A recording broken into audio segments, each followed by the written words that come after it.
Welcome sa Network Enthusiast PH. Ngayon, ipapakita ko sa inyo kung papaano mag-register sa Mercusys Router app. Now, regardless of anong model yung inyong Mercusys router, kailangan nating mag-register as long as Mercusys Router app ang ating gagamitin.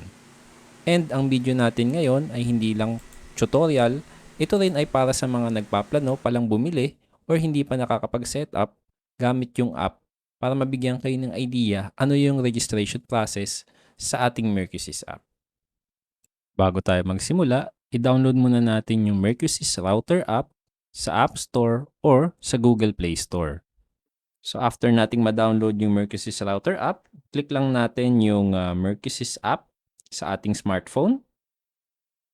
And then dito, makikita nyo yung dalawang checkbox. Yung unang checkbox, yung para sa User Experience Improvement Program.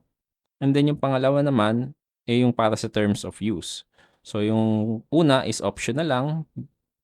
And then yung pangalawang checkbox, yun yung kailangan nating i-check. Okay?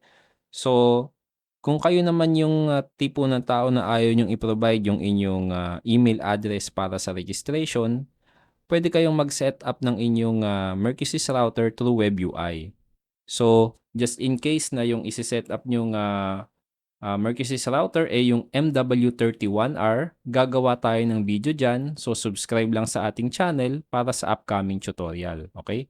So, para mag-proceed naman tayo dito sa ating registration, itap lang natin yung I accept the terms of use and confirm that I have fully read and understood the privacy policy. Okay? Check yan, and then press continue.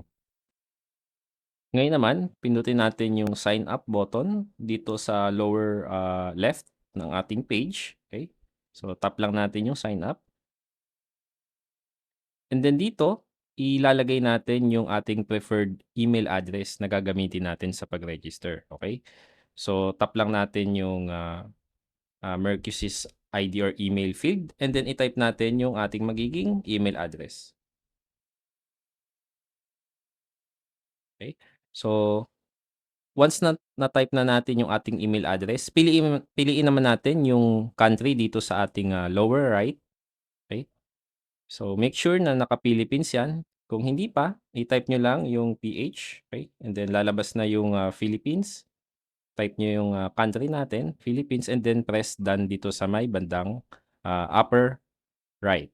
Okay? Ngayon, nakaset na sa Philippines and nakalagay na yung ating email address. Pindutin natin yung next. Okay? Ngayon naman, isi-set up natin yung ating magiging password. Okay? So, i-type natin yung ating password. So, make sure na pareho yung nandun sa inyong password field at sa ating confirm password field.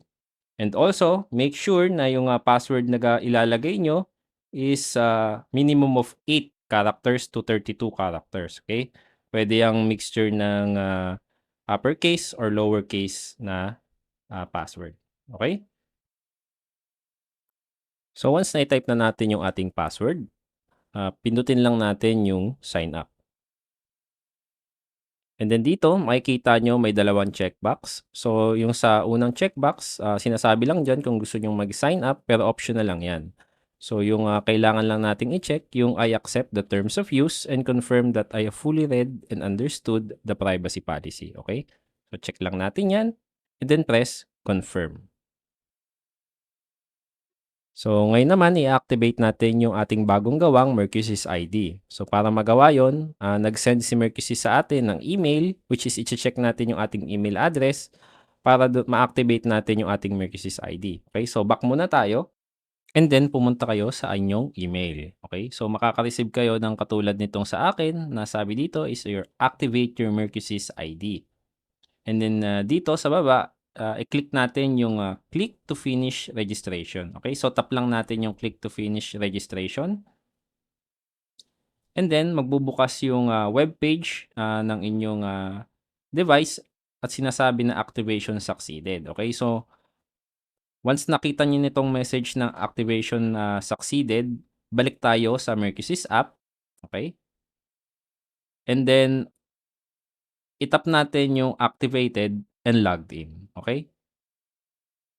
So once makabalik kayo dito sa login page, pwede nyo nang gamitin yung ating bagong create na Mercusys account. So ganun lang siya kadali.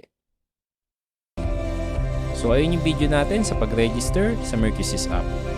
Abangan nyo din sa channel natin yung gagawin nating video sa pag-set up ng Mercusys MW301R through Web UI. So hindi nyo na kailanganing mag-register kasi doon na tayo sa Web UI magsiset up, okay? And huwag nyo rin kalimutang mag-like and mag-subscribe at i-click yung bell icon dahil malaking tulong yon para masuportahan yung channel natin. Salamat sa panonood.